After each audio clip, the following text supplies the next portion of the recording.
क्या आपने सुना है उस 37 साल के नेता के बारे में जिसने पश्चिमी शक्तियों को चुनौती दी और अफ्रीका में एक नई क्रांति की शुरुआत की?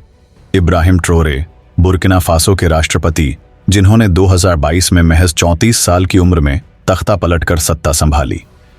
लेकिन क्या ये क्रांति वाकई सफल होगी या ये सिर्फ एक और सैन्य शासन का आगाज है? जुलाई 2025 में आए नवीनतम अपडेट्स से लेकर उनके साहसिक फैसलों तक आज हम खोलेंगे इस युवा नेता की कहानी का हर राज। तो तैयार हो जाइए, क्योंकि ये कहानी है साहस, संघर्ष और अफ्रीकी स्वाभिमान की। इब्राहिम ट्रोरे का जन्म 1988 में बुर्किना फासो के एक साधारण परिवार में हुआ था।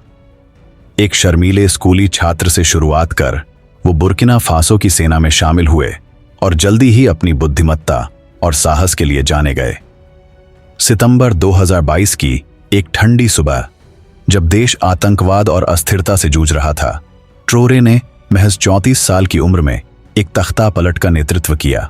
उन्होंने तत्कालीन राष्ट्रपति पॉल हेनरी डेमिबा को सत्ता से हटाया और खुद अंतरिम राष्ट्रपति बने। उनका मकसद था देश को फ्रांस और पश्चिमी प्रभाव से आजाद करना। ट्रोरे ने फ्रांसीसी सैनिकों को बुर्किना फासो से निकालने का आदेश दिया और अपने देश की अर्थव्यवस्था को सशक्त करने की कसम खाई।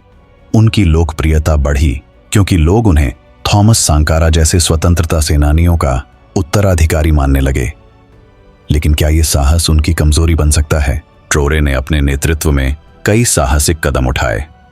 2025 में उन्होंने बुर्किना फासो के लिए $300 मिलियन की लागत से एक नया राष्ट्रीय स्टेडियम बनवाया, जो 4 अगस्त को उद्घाटन के लिए तैयार है। यह स्टेडियम न सिर्फ खेल के लिए बल्कि राष्ट्रीय एकता का प्रतीक है, क्योंकि 2021 के बाद पहली बार देश घरेलू मैच की मेजबानी करेगा। इसके अलावा ट्रोरे ने देश की पहली स्वर्ण रिफाइनरी की स्थापना शुरू की, जो प्रतिदिन 400 किलोग्राम सोना परिष्कृत करेगी, ताकि विदेशी कंपनियों की लूट पर रोक लगे। लेकिन चुनौतियां भी कम नहीं हैं। मई 2025 में जमात नुसरत अल इस्लाम वल मुस्लिमीन JNIM ने देश के उत्तर और पूर्व में बड़े हमले किए, जिससे सुरक्षा संकट गहरा गया। ट्रोरे पर आलोचना भी हुई कि वो असंतोष को दबाने के लिए सख्ती बरत रहे हैं। फिर भी उनकी पैन अफ्रीकी विचारधारा और आर्थिक राष्ट्रवाद ने उन्हें अफ्रीका और दुनिया भर में लोकप्रिय बना दिया है। 14 जुलाई 2025 तक इब्राहिम ट्रोरे की कहानी में नए मोड़ आए हैं।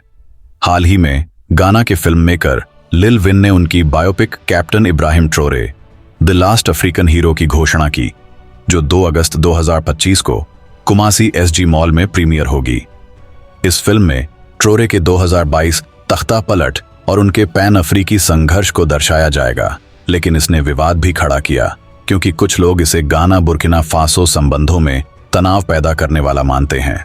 दूसरी ओर सुरक्षा स्थिति अभी भी चिंता का विषय है। मई के हमलों के बाद ट्रोरे ने रूस से सैन्य सहायता मांगी और मई 2025 में वो मॉस्को में क्रेमलिन गए। इसके जवाब में पश्चिमी देशों, खासकर फ्रांस, ने ट्रोरे पर दबाव बढ़ाया है। सोशल मीडिया पर उनकी लोकप्रियता बढ़ती जा रही है, लेकिन आलोचकों का कहना है कि वो सत्ता को निजीकरण कर रहे हैं और लोकतंत्र को नजरअंदाज कर रहे हैं। क्या ट्रोरे वाकई अफ्रीका का भविष्य हैं या ये सिर्फ एक अस्थायी उभार है? इब्राहिम ट्रोरे का प्रभाव अफ्रीका से परे फैला है। कई लोग उन्हें थॉमस सांकारा और क्वामे नक्रुमाह की परंपरा का वारिस मानते हैं, जो पश्चिमी उपनिवेशवाद के खिलाफ लड़े थे। उनकी नीतियां, जैसे स्वर्ण रिफाइनरी और स्टेडियम, देश में आत्मनिर्भरता की भावना जगा रही है।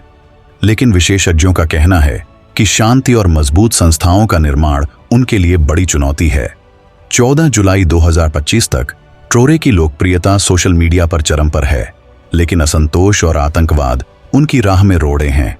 क्या वो अफ्रीका को नई दिशा दे पाएंगे या उनका सपना अधूरा रह जाएगा? ये सवाल आज भी अनुत्तरित हैं, लेकिन ट्रोरे की कहानी प्रेरणा और चेतावनी दोनों है। इब्राहिम ट्रोरे की कहानी एक युवा नेता की है, जिसने साहस और स्वाभिमान के साथ अपने देश को नई दिशा देने की कोशिश की। लेकिन क्या यह दिशा स्थायी होगी, ये वक्त बताएगा। आप क्या सोचते हैं? क्या ट्रोरे अफ्रीका का नया हीरो हैं? कमेंट में अपनी राय दें। अगर ये कहानी आपको प्रेरित करती है तो लाइक, शेयर और सब्सक्राइब करें। अफ्रीका के भविष्य के लिए एक प्रार्थना करें और हमसे जुड़े रहें।